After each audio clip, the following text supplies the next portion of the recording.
मी प्रिया, वय 29, पुण्यात एका चांगल्या कंपनीत HR म्हणून काम करते. बाहेरून पाहिलं तर माझं आयुष्य परफेक्ट वाटतं. फ्लॅट, कार, चांगला पगार आणि लग्न झालेला नवरा. पण आत तर 5 वर्षांची तहान होती. एक तहान जी कधीच भागली नव्हती.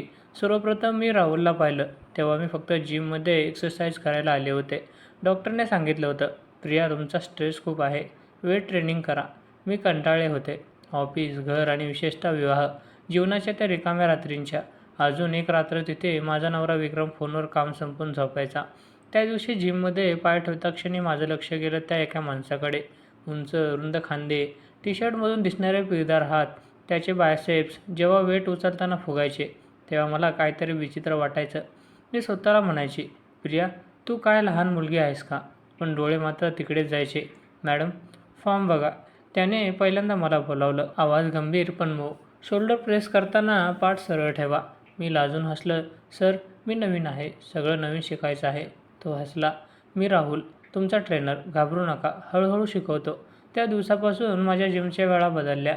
सकाळी 6:30ची स्लॉट घेतली. राहुलची ट्रेनिंग सेशन मिळवली. पहिल्या काही दिवसात फक्त व्यायाम, सूचना आणि थोडे छोटे संवाद. पण प्रत्येक दिवशी मी जास्त वेळ द्यायची. एका दिवशी मी डंबल उचलताना हात लपटले. राहुल मागून आला आणि त्याने माझ्या दोन्ही हातांवर आपले हात ठेवले. ते स्पर्श, पिळदार, गरम, मजबूत. माझ्या अंगावर काटा उभा राहिला. आरामात प्रिया, घाई करू नको, तो माझ्या कानात म्हणाला. त्याचा श्वास माझ्या गळ्याजवळ. मी फक्त डोके खाली केले आणि होकार दिला. मनात विचार आला, 5 वर्षात विक्रमने असा स्पर्श केला नव्हता. हळूहळू आम्ही बोलायला लागलो. ट्रेनिंगनंतर पाणी पिताना किंवा स्ट्रेचिंग करताना. तो 32 वर्षाचा होता. पूर्वी फिटनेस कॉम्पिटिशनमध्ये भाग घेतला होता. आता स्वतःचं जिम चालवत होता. त्याला सांगितलं मी माझ्या आयुष्याबद्दल. ऑफिसचा ताण, विक्रमचा व्यस्त कार्यक्रम आणि ते, की घरात काहीच उरलं नाही आहे. कधीकधी आपण स्वतःला विसरून जातो. तो शांतपणे म्हणाला, ट्रेनिंग फक्त शरीरासाठी नसतं, मनासाठीही असतं. मी त्याच्याकडे पाहिलं. त्याचे डोळे प्रामाणिक होते. त्या दिवशी घरी गेल्यावर पहिल्यांदा मला झोप येईना. राहुलचे ते पिळदार हात, त्याची छाती, त्याचा घामजलेला चेहरा, सगळं डोळ्यांसमोर येत होतं. मी स्वतःला स्पर्श केला आणि पहिल्यांदा 5 वर्षात काहीतरी जिवंत वाटलं. दिवस गेले. आमचा संबंध हळूहळू बदलत गेला. ट्रेनिंग संपल्यावर कॉफी प्यायला लागलो. तो मला मोटिवेशनल स्टोरीज सांगायचा. मी त्याला माझ्या स्वप्नांबद्दल सांगायची, की मी कधीतरी स्वतंत्रपणे काहीतरी करायचं आहे. एकदा मी त्याला म्हणाले, राहुल, तुझ्या बाहूत एवढी ताकद कशी आली? तो हसून म्हणाला, प्रॅक्टिस आणि डिसिप्लिनने. पण बाहूंची ताकद काय कामाची, जर कोणाला धरता आलं नाही तर? माझ्या हृदयात धडधड वाढली. मी त्याच्याकडे पाहिलं. तोही माझ्याकडे टक लावून पाहत होता. त्या क्षणी काहीतरी झालं जे शब्दात सांगता येत नाही. विक्रम त्या आठवड्यात दिल्लीला गेला होता. 3 दिवस. मी जिमला गेले तेव्हा राहुलने विचारलं, आज थोडा एक्स्ट्रा सेशन घ्यायचं का? लेट क्लोजिंग आहे जिमचं. मी होकार दिला. मनात भीती होती, पण तहान जास्त होती. ट्रेनिंग संपल्यावर आम्ही जिमच्या छोट्या ऑफिसमध्ये बसलो. फक्त आम्ही दोघं. तो मला पाणी देत म्हणाला, प्रिया तू खूप बदलली आहेस गेल्या 2 महिन्यात. आत्मविश्वास आला आहे तुझ्यामुळे. मी हळूच म्हणाले. तो क्षण जवळ आला. त्याचे पिळदार हात माझ्या खांद्यावर. मी तुला आवडते का? सरळ प्रश्न. माझे डोळे भरून आले. राहुल, मी लग्न झालेले आहे, पण 5 वर्ष मी स्वतःला विसरले होते. त्याने मला जवळ ओढलं. त्याच्या छातीवर डोकं ठेवलं. त्याचा हृदयाचा ठोका, त्याचा घाम आणि पुरुषी वास. मी बेभान झाले. त्याने माझ्या केसात हात फिरवला. मी तुला दुखावणार नाही, तुला जे हवंय ते देईन. आम्ही एकमेकांकडे पाहिलं. मग चुंबन. पहिलं चुंबन 5 वर्षात. ते हळू, भावनिक आणि मग तीव्र. त्याचे मजबूत हात माझ्या पाठीवर, कमरेवर. मी त्याच्या बाहूंचा स्पर्श घेतला. ते पिळदार, शिरा उभ्या असलेले हात, ज्यांची स्वप्न पाहत होते.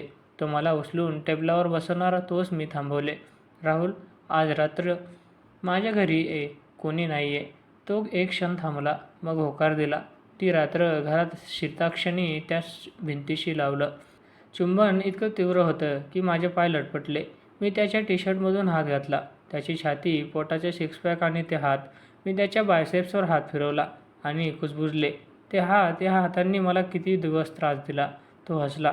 आज भागवतो सगळी तहान. आम्ही बेडरूममध्ये गेलो. कपडे उतरताना तो हळू होता. माझ्या प्रत्येक भागाला चुंबन देत होता.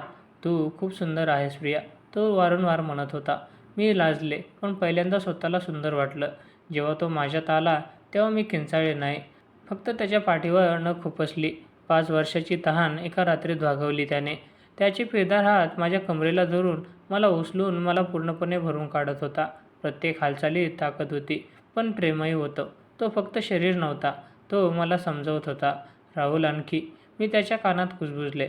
तो थांबला नाही. रात्रभर आम्ही एकमेकात हरवून गेलो. कधी बोलत होतो, कधी फक्त एकमेकांना घट्ट धरून होतो. त्याने मला सांगितलं, तू माझी आहेस आता. जेव्हा हवं तेव्हा बोल. सकाळी त्याने मला कडेवर घेतलं. प्रिया, काय वाटतंय? मी त्याच्या छातीवर डोकं ठेवून म्हणाले, पहिल्यांदा जिवंत वाटतंय. तू मला परत दिलीस. सकाळी राहुल जेव्हा गेला तेव्हा घरात एक विचित्र शांतता पसरली होती. मी बेडवर पडून राहिले. शरीर थकलेलं होतं, पण मन मात्र पहिल्यांदा शांत झालं होतं. माझ्या कमरेवर, बाहूवर अजूनही त्यांचे बोटाचे हलके खून दिसत होते. मी हाताने त्याला स्पर्श केला. ते हलकेच हसले. प्रिया, तू हे खरंच केलंस का? मनात विचार आला, पण पश्चाताप नव्हता. फक्त एक हलकीशी भीती होती की हे सगळं कधी उघडं पडलं तर. विक्रम दुपारी दिल्लीहून परतला. नेहमीप्रमाणे थकलेला चेहरा. काय प्रिया, जेवण काय आहे?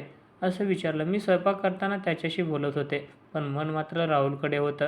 रात्री जेव्हा विक्रम माझ्याजवळ आला तेव्हा मी प्रथमच त्याला दूर केलं. आज थोडी टायर्ड आहे म्हणून वळून झोपले.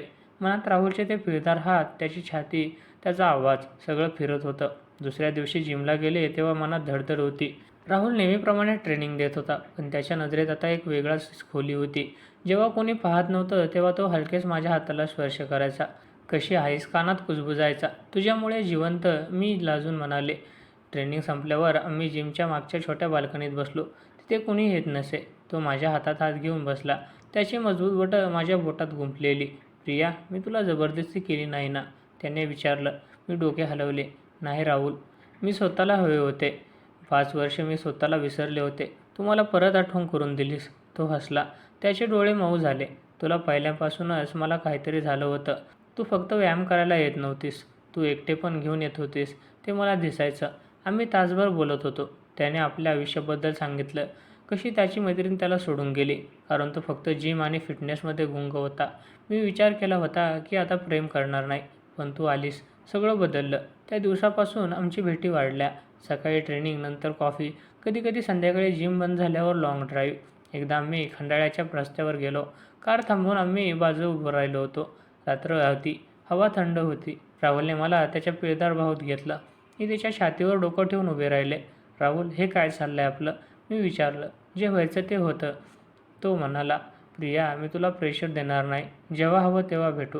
पण एक सांग, तुझ्याशिवाय आता दिवस कंटाळवाणे वाटतात. मी त्याच्या गळ्यात हात टाकले आणि चुंबन घेतलं. त्या क्षणी मला वाटलं की मी कुठल्या तरी चुकीच्या गोष्टीत आहे. तरीही ते बरोबर वाटत होतं, कारण प्रथमच कोणीतरी मला पूर्णपणे समजत होतं. दिवस गेले. आमचा संबंध हळूहळू खोल होत गेला. जिममध्ये तो मला नवीन एक्सरसाइज शिकवताना माझ्या पाठीवर हात ठेवायचा आणि मी मुद्दाम जास्त वेळ द्यायची. त्याचे पिळदार बाहू जेव्हा माझ्या शरीराच्या भोवती यायचे तेव्हा माझं संपूर्ण शरीर प्रतिसाद देत असे. एका शुक्रवारी विक्रम पुन्हा मुंबईला गेला. मी राहुलला घरी बोलावलं. त्यावेळी घाई नव्हती. आम्ही जेवण केलं. मी त्यासाठी विशेष स्वयंपाक केला होता. जेवताना तो माझ्याकडे पाहून हसायचा. तू एवढी चांगली स्वयंपाकी आहेस तर नवऱ्याला कसं सोडून दिलंस? मी हसलो. तो तर ऑफिस आणि फोनमध्ये गुंग असतो. तुला मात्र माझी काळजी वाटते. जेवण झाल्यावर आम्ही सोफ्यावर बसलो. टीव्ही चालू होता, पण कोणाचं लक्ष नव्हतं. राहुलने मला जवळ ओढलं. त्याचे मजबूत हात माझ्या पाठीवर फिरत होते. मी त्याच्या टी-शर्ट खाली हात घातला. त्याची गरम छाती, त्याच्या उभ्या शिरा आणि ते पिळदार स्नायू. मी हळूहळू त्याला स्पर्श करत होते. प्रिया, तुला काय हवं आहे आज? त्याने माझ्या कानात कुजबुजले. तू पूर्णपणे, मी लाजत लाजत म्हणाले. तो मला उचलून बेडरूममध्ये नेला. यावेळी सर्व काही हळू आणि भावनिक होतं. त्याने माझ्या प्रत्येक भागाला वेळ देऊन चुंबन दिलं. तू खूप सुंदर आहेस, खूप मौल्यवान, तो वारंवार म्हणत होता. मी त्याच्या बाहूंना घट्ट धरलं होतं. ते पिळदार, ताकदवान हात ज्यांनी मला पहिल्यांदा जिवंत केलं होतं.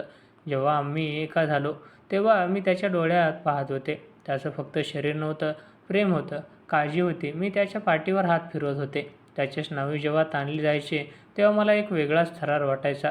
राहुल आणखीन जवळ. मी कुजबुजले. ती रात्र आम्ही एकमेकांत हरवून गेलो. कधी बोलत होतो, कधी फक्त एकमेकांना घट्ट धरून गप्प बसलो होतो. त्याने मला सांगितले की तो माझ्यासाठी काहीही करेल. तुझं सुख माझं सुख, तो म्हणाला. सकाळी तो यायचा आधी मला कडेवर घेऊन बसला. प्रिया, तुला दोषी वाटतं का? मी एक दीर्घ श्वास घेतला. कधी कधी वाटतं, पण मग तुझ्या आठवणी येतात आणि सगळं बरोबर वाटतं. मी इतकी वर्ष रिकामे होते राहुल. तू मला फक्त भरून काढलंस. त्यानंतर आमचे दिवस एका नव्या तालात सुरू झाले लागले. मी जिमला जात असे, ट्रेनिंग घेत असे आणि मधून आम्ही एकांतात भेटत असू. त्याने मला आत्मविश्वास दिला. मी ऑफिसमध्येही जास्त चांगले परफॉर्म करायला लागले. लोक म्हणायचे, "प्रिया, तू खूप ग्लो करत आहेस." मी फक्त मनात हसायची. ती रात्र विशेष होती. विक्रम 3 दिवसासाठी सिंगापूरला गेला होता. मी राहुलला संध्याकाळीच फोन केला, "आज घरी ये." पूर्ण रात्र. तो आला तेव्हा हातात एक छोटेसे गुलाबाचे फूल आणि माझ्या आवडीचे चॉकलेट होते. दारातच मी त्याला घट्ट मिठी मारली. त्याचे पिळदार बाहू माझ्या पाठीवर बंद झाले. "मिस केलंस का?" तो हसत हसत विचारलं. "खूप." मी त्याच्या छातीवर डोकं ठेवून म्हणाले. आम्ही जेवण केलं. मी त्याच्यासाठी लाईट डिनर बनवला होता. ग्रिल्ड चिकन आणि सॅलड. जेवताना तो माझ्या हातावर हात ठेवून बसला होता. नजरेला नजर भेटत होती. संवाद कमी पण भावना खूप जास्त. जेवण झाल्यावर आम्ही बेडरूममध्ये गेलो. लाईट्स डिम केल्या होत्या. राहुलने मला हळूच भिंतीकडे ढकललं आणि माझ्या कपाळावर, डोळ्यावर, गालावर चुंबन दिले. "आज घाई नाही प्रिया." सगळं हळूहळू. त्याने कुजबुजले. मी त्याच्या टी-शर्ट खाली हात घातला. त्याची गरम छाती, त्याच्या उभ्या शिरा आणि ते मजबूत स्नायू. माझे हात त्याच्या बायसेप्सवर फिरत होते. या हातांनी मला जगायला शिकवलं राहुल. मी त्याच्या कानात म्हणाले. तो मला उचलून बेडवर घेऊन गेला. त्याचे पिळदार हात माझ्या शरीरावर हळूहळू फिरत होते. प्रत्येक स्पर्शात काळजी होती, प्रेम होती. मी त्याच्या खांद्यांना घट्ट धरलं होतं. जेव्हा तो माझ्यात आला तेव्हा माझ्या डोळ्यात पाहत होता. त्याचे डोळे भरलेले होते. आम्ही एकमेकांत पूर्णपणे हरवून गेलो. कधी मी त्याच्या पाठीवर नखं खुपसत होते, कधी तो मला घट्ट धरून "माझी आहेस तू" असे कुजबुजत होता. ती रात्र फक्त शरीराची नव्हती, आत्म्याची होती. आम्ही थकल्यावर एकमेकांच्या कुशीत पडून राहिलो. त्याने माझ्या केसात हात फिरवला. विचारलं, "प्रिया, तुला काय हवं आहे खरं खरं?" मी दीर्घ श्वास घेतला. "मला तू हवा आहेस, पण मी लग्न झालेले आहे राहुल. हे कधीतरी संपणार." तो शांत राहिला. मग म्हणाला, "मी तुला जबरदस्ती करणार नाही, पण ते जिवंतपणे तुला दिलंय ते मी कधीच घेणार नाही." ती रात्र आम्ही फक्त बोलत, एकमेकांना घट्ट धरून आणि अधूनमधून पुन्हा एक होत घालवली. त्यानंतर 2 महिने गेले. आमचा संबंध गुप्तपणे चालू होता, पण मनात एक तणाव वाढत होता. विक्रमला काहीतरी संशय यायला लागला होता. तो जास्त प्रश्न विचारायचा. जिमला इतका वेळ का? चेहरा एवढा ग्लो का करतोय? एक दिवस जिममध्ये राहुलने मला जवळ ओढलं आणि म्हणाला, "प्रिया, मी तुझ्यासाठी वाट बघेन. तू तयार झालीस तर सांग. मी तुला पूर्ण आयुष्य देईन." माझे डोळे भरले. "राहुल, मी विक्रमला सोडू शकते का? 5 वर्ष एकत्र आहोत, पण तुझ्याशिवाय आता जगणं कठीण झालंय." तो माझ्या हाताला स्पर्श करत म्हणाला, "तुझं सुख जे असेल ते मी तुला प्रेशर देणार नाही." पण नशिबाने काहीतरी वेगळंच ठरवलं होतं. एक संध्याकाळ विक्रम लवकर घरी आला. मी फोनवर राहुलशी बोलत होते. "उद्या भेटू का?" मी हलकेच म्हणाले. विक्रमने ऐकलं. त्याचा चेहरा पांढरा पडला. "प्रिया, हे काय चाललंय?" त्याने फोन हिसकावून घेतला. मी सगळं सांगितलं. रडत रडत 5 वर्षाची रिकामीपणा, एकटेपणा आणि राहुलने दिलेलं प्रेम. विक्रम रागावला, दुखावला, पण शेवटी शांत झाला.